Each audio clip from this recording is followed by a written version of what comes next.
অন্তর্বর্তীকালীন সরকার বিভিন্ন সেক্টর এবং প্রতিষ্ঠানগুলোর জন্য সংস্কার প্রস্তাবনা তৈরি করবে। একই সাথে সেই সংস্কার প্রস্তাবনার প্রায়োগিক যে বাস্তবতা সেটার সূচনা করবে এবং পরবর্তীতে নির্বাচিত সরকার এসে সেই প্রায়োগিক বাস্তবতার ধারাবাহিকতা রক্ষা করবে। এটাই জনগণের প্রত্যাশা। অতএব যে বক্তব্য এসেছে যে নির্বাচিত সরকার ছাড়া সংস্কার সম্ভব নয়, এই বক্তব্য জনগণের আকাঙ্ক্ষার বিপরীতমুখী বক্তব্য। আমরা এই বক্তব্যের সঙ্গে একমত নই। একই সাথে আমরা এই কথা বলেছি যে যারা ফ্যাসিস্ট, যারা ভোট ডাকাতি করেছে 14, 18 এবং 24 নির্বাচনে, যারা বাংলাদেশ থেকে হাজার হাজার কোটি টাকা বিদেশে পাচার করেছে, যারা সাপ্লাই বিডিআরদের ঘটনার সময় এবং একই সাথে 24 অভ্যুত্থানের সময়টাতে 21 সালের আগ্রাসন বিরোধী আন্দোলনের সময়টাতে যারা গণহত্যা চালিয়েছে, তাদের বিচারের প্রক্রিয়া দৃশ্যমান না হওয়া পর্যন্ত আমরা অন্তর্বর্তীকালীন সরকার নির্বাচন দিয়ে দেবে আর এই বিচারের কোনো অগ্রগতি হবে না, এমনটা আমরা আশা করি না। আমরা চাই বাংলাদেশের সকল মানুষ এইটা প্রত্যাশা করে যে বিচার হতে হবে, সংস্কারগুলো হতে হবে এবং তারপরে নির্বাচনের প্রশ্নটি আসতে পারে।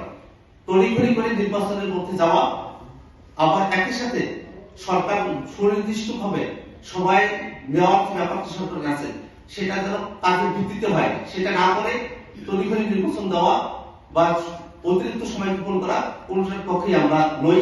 আমরা চাই একটি যৌক্তিক সময় সরকার পাবে, কাজের ভিত্তিতে একটা সময় পাবে, সংস্কারের জন্য সময় পাবে, বিচারের জন্য সময় পাবে এবং এভাবেই সামনের নির্বাচনের সময়টা ফিক্স হবে।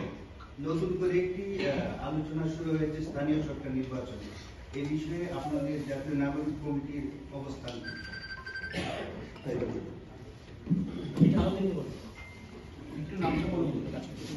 আপনি হচ্ছেন আলাউদ্দিন মোহাম্মদ, জাতীয় নাগরিক কমিটির কেন্দ্রীয় নির্বাহী সদস্য।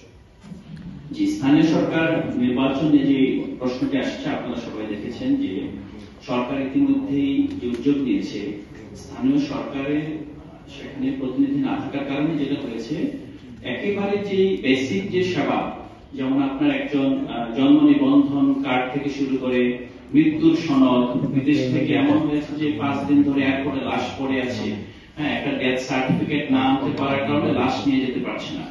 তো স্থানীয় সরকার কাঠামো একেবারে ভেঙে পড়েছে। এই অবস্থায় এটা একটা অতীব গুরুত্বপূর্ণ বিষয়। তো সরকার যেটা চাচ্ছে, সরকারের পক্ষ থেকে নির্বাচনের প্রস্তুতি আছে বলে আমরা জেনেছি। জাতীয় নাগরিক কমিটিও মনে করে যে জাতীয় নির্বাচনের আগে নির্বাচন কমিশন যে গঠন হয়েছে, নির্বাচন কমিশন তার সক্ষমতার পরিচয় দিতে এবং স্থানীয় পর্যায়ে জনপ্রতিনিধিদেরকে জাতীয় রাজনীতির সাথে আলাদা করে বিবেচনা করে একটি শক্তিশালী স্থানীয় সরকার গঠন করার জন্যই নির্বাচন দরকার। এবং অবশ্যই নির্বাচন প্রক্রিয়া আমার মনে হয় যে এখনই পরিস্থিতি আছে, আগামী 2-3 মাসের মধ্যে সরকার শুরু করলে যুগপৎ ভাবে জাতীয় নির্বাচন এবং স্থানীয় নির্বাচন চলতে পারে।